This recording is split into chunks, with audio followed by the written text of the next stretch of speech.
福生无量天尊，道有慈悲。这一章我们要讲解《道德经》的第22章，还劳请诸位道友多多点赞和分享，一念随喜，功德无量。在混乱与追逐构成的日常中，我们常常被迫展现自我，争取话语权，强调存在感，仿佛谁更高调，谁就能在社会的丛林中占据一席之地。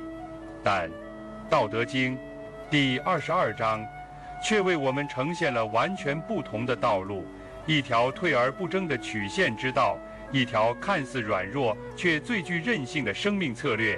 这一章的开头极具诗意，也极具反逻辑性。曲则全，枉则直，洼则盈，敝则新，少则得，多则惑。每一句都在挑战我们的常识，每一句也都在重构我们对价值的判断。我们从小接受的教育强调要正直，要充实，要坚持自我。然而在老子的笔下，这些价值并非被否定，而是被转了个方向。他提醒我们，世界的运行有其更深层次的逻辑，这种逻辑不是线性的，不是对立取胜，而是相反相成。所谓曲则全，不是让人去扭曲自己，而是指在面对世界的压力和冲突时，懂得弯曲与适应，才有可能保全自身。这一点在当代生活中其实处处可见。比如在家庭矛盾中，不是坚持谁对谁错最重要，而是谁愿意暂时让一步，往往才是问题的转机。而在职场上，真正被信赖的人，往往不是那些最锋芒毕露、争功抢位的人，而是那些懂得适时低调，协助他人完成整体目标的人。这种取的智慧，恰恰是权的基础。再说枉则直，一个人不固执于自己的立场，不逞强，不执拗，反而更容易看到事情的全貌。这就像是摄影镜头，焦距太死就只能看到一个点，退一步反而能看到更完整的画面。人的认知若能往，就是不直不智，就能通达直，也就是正见。正行洼则盈这句则揭示了容器之道。一个人如果总是要把自己装满、说满、占满，那么他失去了赢的可能。现实中，那些最愿意倾听他人、留出空间的人，反而常常得到最多的回报。这个道理也体现在人际关系中。当我们不再把自己看成必须被看见的中心时，反而更容易被尊重、被接受、被倚重。敝则新，看似是一种破败后的重建，其实它体现的是更新的哲学。就像大自然中的周期性更替，秋冬的凋零并不是结束，而是新的开始的准备。在人的成长中，放下过去的荣誉与身份，有时候正是下一阶段升华的契机。我们常常看到一些人因为不愿放弃过去的成功经验，而错失了新的机会。这种敝不是失败，而是一种主动的更新，是心灵层面的腾空。少则得，多则惑，听起来几乎是对现代消费社会的批判。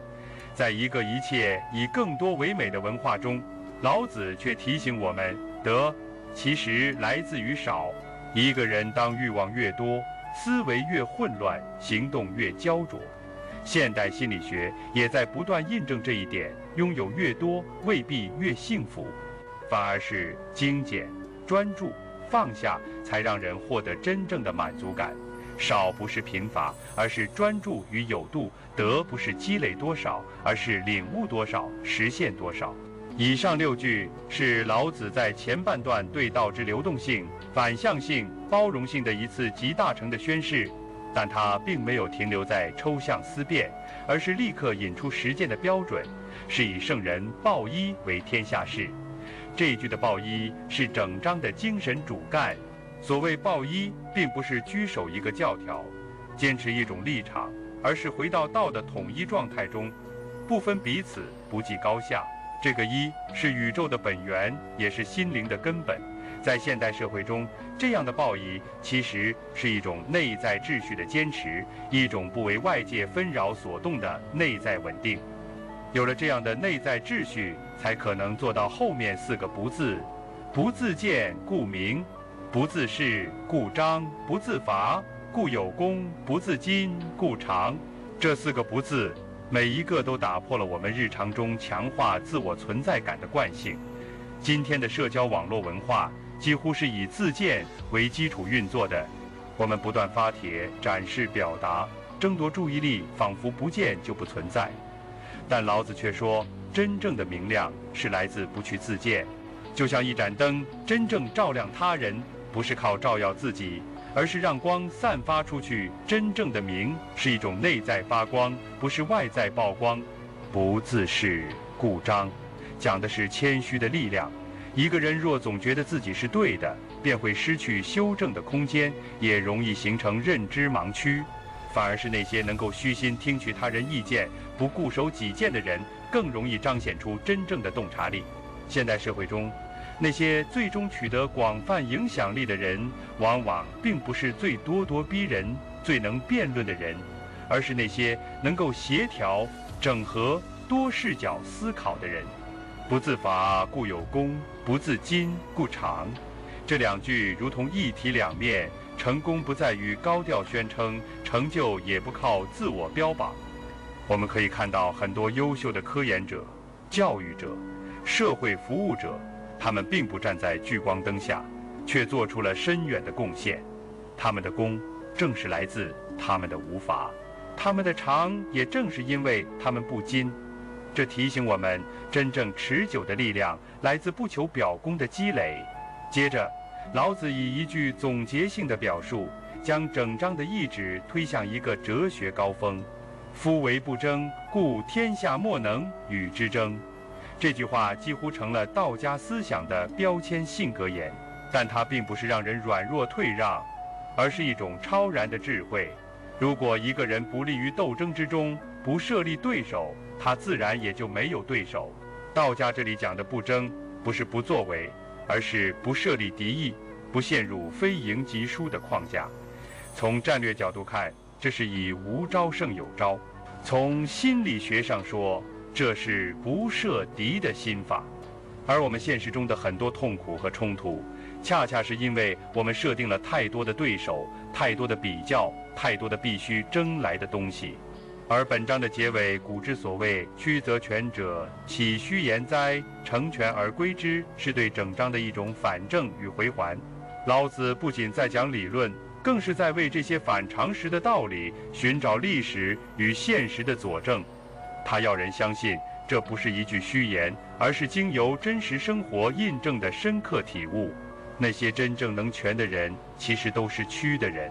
那些最后能回归于道、守住自信的人，往往是最不争、最能适应的人。从这一章的整体来看，老子提出了一种顺应世界深层逻辑的处世之道。这种逻辑不是依靠力量，而是依靠弹性；不是通过支配他人实现自己，而是通过节制自我而融入万物。在这个意义上，《道德经》第22章是一种柔性生存法则的典范，它不是逃避，而是对人性与世界规律更深层的把握。那么，这种看似退让、包容、不争的处世之道，在当代社会是否仍然适用？答案是肯定的。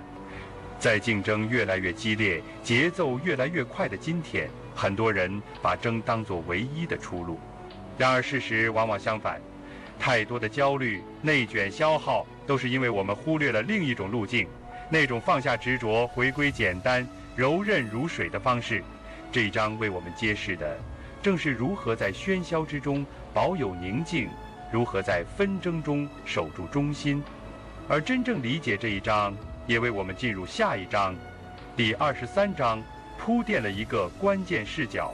下一章将探讨惜言自然，进入关于语言表达与自然状态之间的张力与转化，从抱一到自然，从无争到无言。老子的思想正在带我们逐步卸下那些外在的包袱，走向一种更内在、更真实、更无为而无不为的生命境界。所以下一章中，老子又会怎样重新定义说话这件事？在一个话语权就是权力的世界里，我们又如何才能做到真正的自然表达？这一点，或许比你想象的更贴近生活，也更颠覆人心。欢迎在评论区分享你的感悟。道德经的智慧应该被更多人看见。关注频道，我们下期再见。